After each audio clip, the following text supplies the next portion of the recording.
Mimpi memang tak ada batas, tetapi keterbatasan bukan menjadi penghalang mimpi.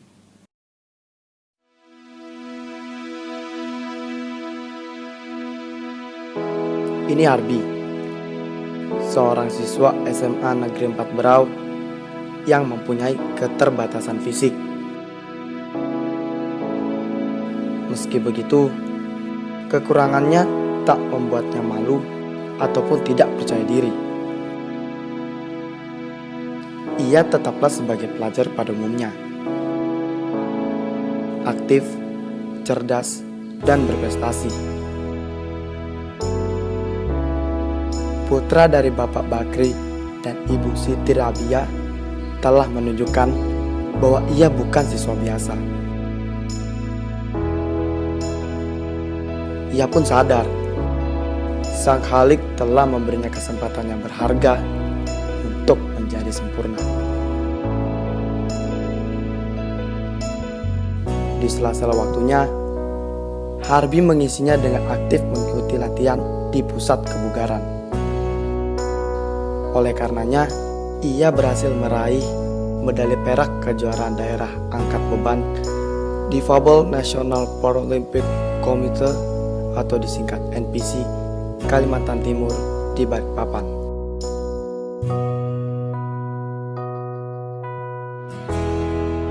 Harbi sadar fisiknya memang terbatas, tetapi dia tahu mimpi itu tak punya batas.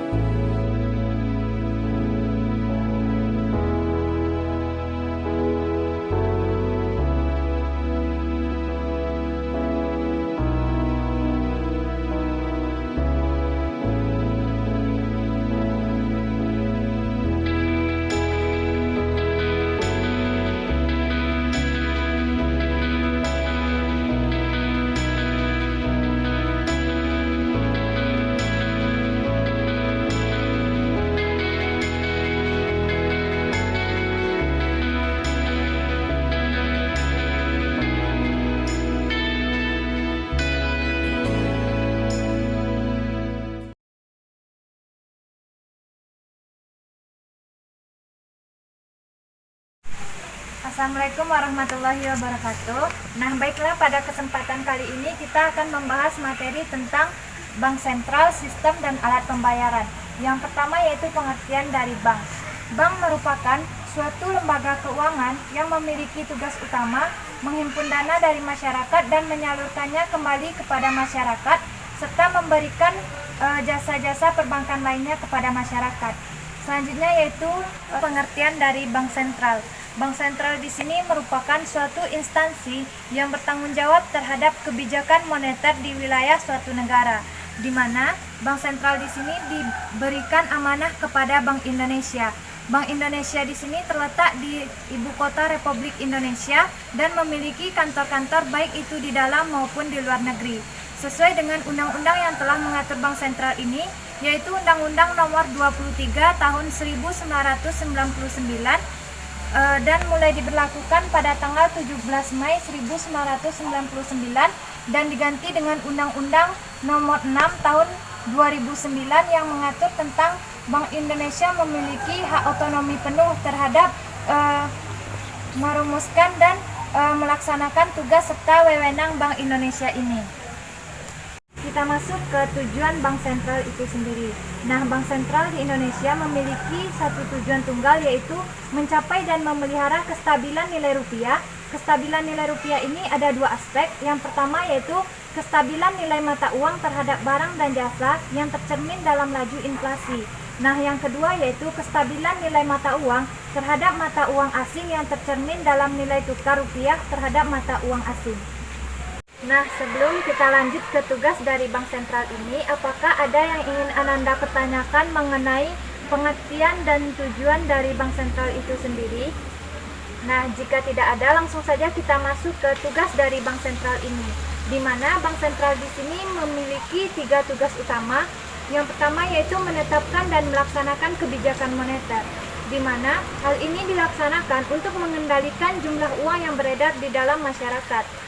sehingga harga dan barang di dalam masyarakat dapat dikendalikan. Nah, yang kedua yaitu mengatur dan menjaga kelancaran sistem pembayaran. Sistem pembayaran yang diatur adalah sistem pembayaran tunai dan non-tunai. Bank sentral bertanggung jawab untuk menciptakan aturan, kesepakatan, standar, dan prosedur yang digunakan dalam peredaran uang di masyarakat.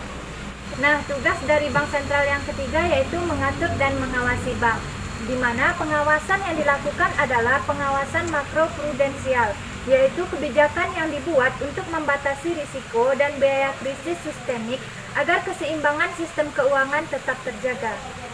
Materi selanjutnya yaitu tentang fungsi bank sentral secara umum. Nah, ada beberapa fungsi bank sentral secara umum. Yang pertama yaitu bank sentral sebagai bank kepada pemerintah, di mana bank sentral di sini berfungsi sebagai penasihat dan memberikan bantuan untuk mengelola berbagai masalah transaksi keuangan pemerintah, misalnya memberikan pinjaman kepada pemerintah dan memberikan fasilitas untuk penyimpanan aset-aset keuangan milik pemerintah. Bank sentral di sini juga berperan sebagai lembaga untuk melakukan riset-riset ekonomi yang berkaitan dengan masalah dan perkembangan sektor moneter. Fungsi bank sentral yang kedua yaitu sebagai bank kepada bank umum, di mana bank sentral memiliki peran khusus dalam sistem moneter, yaitu sebagai sumber peminjaman terakhir bagi bank-bank lain ketika bank tersebut mengalami kesulitan likuiditas, di mana bank sentral di sini juga disebut dengan bank dari bank-bank lainnya karena jasa-jasa yang diberikannya kepada bank umum adalah sama sifatnya dengan jasa bank umum kepada masyarakat.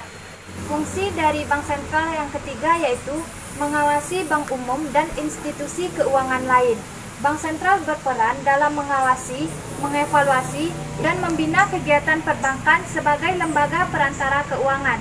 Berkenaan dengan fungsinya tersebut, maka bank sentral diberi kewenangan untuk melakukan penilaian terhadap tingkat kesehatan bank, yang antara lain adalah penilaian terhadap rasio kecukupan modal, batas maksimum pemberian kredit, dan jaminan pemberian kredit.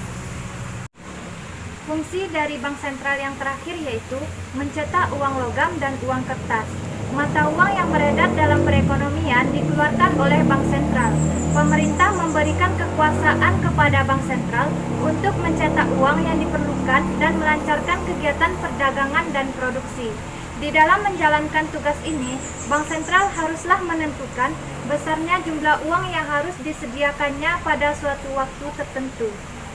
Nah, selanjutnya kita masuk ke materi kewenangan dari bank sentral. Ada beberapa kewenangan dari bank sentral. Yang pertama yaitu kewenangan memberikan izin, yaitu kewenangan untuk menetapkan tata cara perizinan dan pendirian suatu bank. Cakupan pemberian izin oleh Bank Indonesia meliputi pemberian izin dan pencabutan izin usaha bank, pemberian izin pembukaan, penutupan, dan pemindahan kantor bank, serta pemberian persetujuan atas kepemilikan dan kepengurusan bank. Nah, kewenangan yang kedua yaitu kewenangan untuk mengatur, di mana kewenangan untuk menetapkan ketentuan yang menyangkut aspek usaha dan kegiatan perbankan dalam rangka menciptakan perbankan yang sehat. Kewenangan yang ketiga yaitu kewenangan untuk mengawasi, yaitu kewenangan melakukan pengawasan bank baik secara langsung maupun tidak langsung. Nah, yang keempat yaitu kewenangan untuk mengenakan sanksi, yaitu kewenangan yang menjatuhkan sanksi sesuai dengan ketentuan perundang-undangan terhadap bank apabila suatu bank kurang atau tidak memenuhi ketentuan. Nah, baiklah, mungkin hari ini materi kita hanya sampai di sini. Selanjutnya, pada pertemuan berikutnya, Ibu meminta saudara untuk dapat memahami materi tentang sistem pembayaran. Nah, sekian materi pada hari ini. Ibu ucapkan Assalamualaikum warahmatullahi wabarakatuh.